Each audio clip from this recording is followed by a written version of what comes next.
Popping up some of this video out of Iran right now as the U.S. and Iran have held 2 rounds of indirect talks, including just a couple days ago in Geneva, with no firm resolution reached at this point. As the tensions between the two continue and the U.S. builds up its military presence in the Middle East, President Trump's former Secretary of State, Mike Pompeo, told Fox News that it appears the Iranian government is, quote, prepared to go down with the ship this time. This comes as Axios reports that the U.S. is closer to a potential strike on Iran than many realize. There is, as always, a lot to discuss here, so I do want to bring in Jason M. Brodsky, Policy Director at United Against Nuclear Iran. Thank you so much for being with us here this morning. We appreciate it.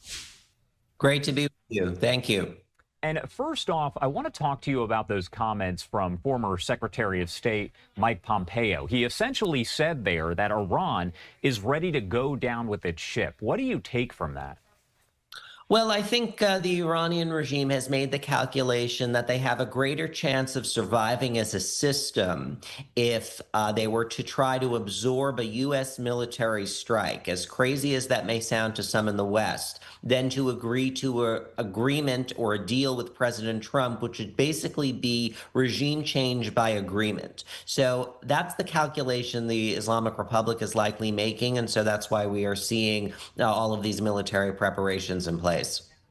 Axios also reporting here that essentially the U.S. is closer. They use the term war, but essentially the gist of it is closer to a strike there by the U.S. and Iran. Anything to take away from that report? What does that say to you overall? I think that the United States was fundamentally dissatisfied with the performance of the Islamic Republic during the last round of negotiations in Geneva. And we are seeing a flurry of reports from U.S. and Western media outlets with sourcing from U.S. officials indicating imminent military operations and plans against the Islamic Republic to form a sort of psychological operation against the regime and to throw it off base and to make it fear that the military operation is coming because the Trump administration does not think the Iranian regime is being serious enough at the negotiating table. So it's meant as a way to engage in coercive diplomacy, which is what President Trump excels at. Also important to note here, I'm sure that's going to be a topic that's mentioned at the Board of Peace meeting set to take place here in less than 30 minutes as we hear from President Trump, Secretary of State Marco Rubio, questions likely to be asked by reporters as well. Now, you talked a little bit about the U.S. and Iran and the talks that have taken place. We know that there was the latest round just 2 days ago over in Geneva. Does it appear that we are any closer to any kind of actual agreement or any progress overall between the U.S. and Iran? I don't think that there is going to be a diplomatic outcome in this round of negotiations between the United States and the Islamic Republic of Iran. There are really no happy endings with this Iranian regime in power. Diplomacy has failed for the last 4 decades because of the ideological nature of the Iranian regime. The ceiling of what Iran expects from an agreement does not match the floor as to what the U.S. expects from an agreement. So what I mean by that is the U.S. has always viewed nuclear diplomacy as the floor, not the ceiling to its engagement with the Islamic Republic, whereas the Islamic Republic has viewed it as the ceiling and not the floor. And given that mismatch in expectations, you are never going to have a durable diplomatic outcome given the ideological nature of the Islamic Republic, which is premised on being anti-America and the eradication of the State of Israel. So as long as this regime is in power, I think it's fanciful to expect diplomacy to work in a meaningful way. Based on your expertise, want to get your take here. As we've heard from Iran's Supreme Leader a lot this week, went on kind of a Twitter rant, so to speak, earlier this week as the talks were underway, and had some names and some strong words there for President Trump, the U.S., that strong rhetoric from Iran's Supreme Leader.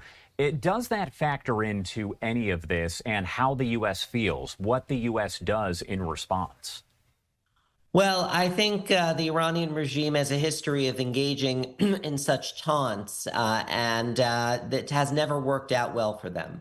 So the supreme leader wants to project strength before his domestic constituency, but at the end of the day, the United States has the power to unleash the wrath of God against the Islamic Republic. Its decision makers know that, and I think the supreme leader is trying to it dispense propaganda for his domestic political constituency at a time when the regime has no legitimacy at home and is really on the ropes.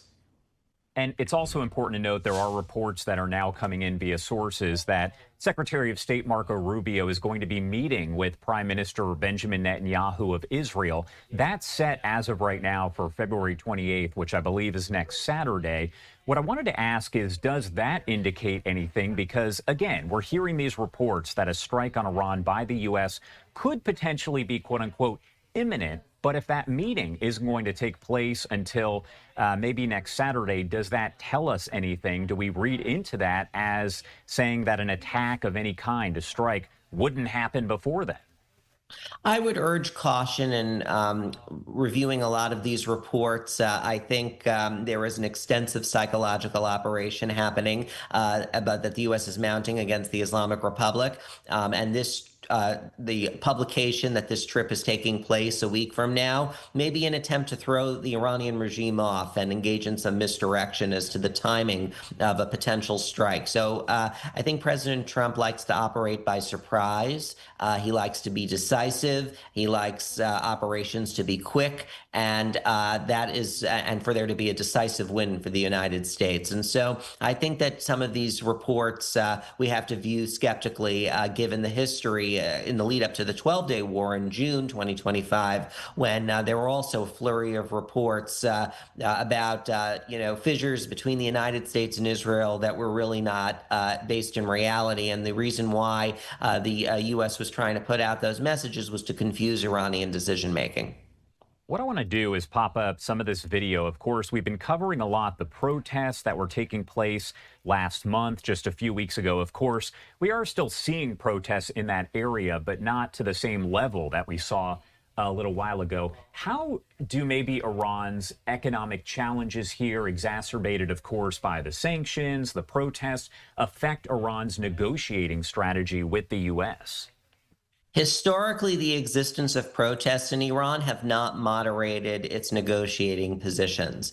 And if you look at the fundamentals of the red lines that the supreme leader has laid out for the Iranian system, they've not really changed. The Iranian regime continues to reject zero enrichment. It continues to reject limits on its missile program, and it continues to reject ending support for its terror proxies. So I think that there is a fear in the system that if it were to compromise or make concessions on any of those red lines, that would actually pave the way for regime change that it's hoping to try to avoid. My question for you is always, what do we need to watch for here? Again, as you said, be careful with the reports because, it could be kind of a tactical situation there where, the U.S. wants Iran to think this is going to happen. So what do we need to be watching for here in the coming hours and days as all of this does progress? Well, I think we have to be watching. We have to be watching the military preparations in the region, when the Gerald R. Ford aircraft carrier will be in position in the CENTCOM theater of operations. I think that that's an important moment and turning point in this timeline that we're looking at. And we also have to look at the deadline that President Trump gave to the Iranian regime, which was a few days ago.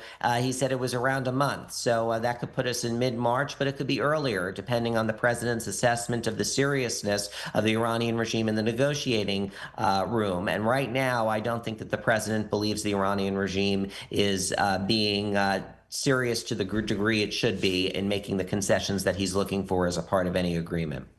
All right. Jason M. Brodsky, thank you so much, as always, for taking the time to join us and helping to break it down. No question, we covered a lot of ground. There's been a lot of developments here. Anything we missed that you feel is important for folks out there to know, to pay attention to? Well, I think the Iranian regime has been trying to operate on the basis of they're trying to turn President Trump into President Obama and embracing his Iran policy, despite the fact that President Trump had repudiated and very publicly rejected that policy. What the Iranian regime has been trying to do is to dress up any kind of nuclear deal with all kinds of cheap gimmicks, phantom investment deals for U.S. companies, despite the Supreme Leader not wanting U.S. companies historically roaming around Iran, promising high-level meetings, and also the potential for President Trump to win the Nobel Peace Prize, to mask and paper over what are essentially a variation of the same kinds of concessions that it made to President Obama in the nuclear deal that he achieved, which President Trump had withdrew from in 2018. So that has been their tactic all along, and I think we all have to be aware of what the Iranian regime is trying to do. I think President Trump and his team are very well aware of it. They rejected it the first time, and they will likely reject it in the current context as well. All right. Jason, as always, thank you so much for your expertise and helping to break it all down. We definitely appreciate it. Thank you.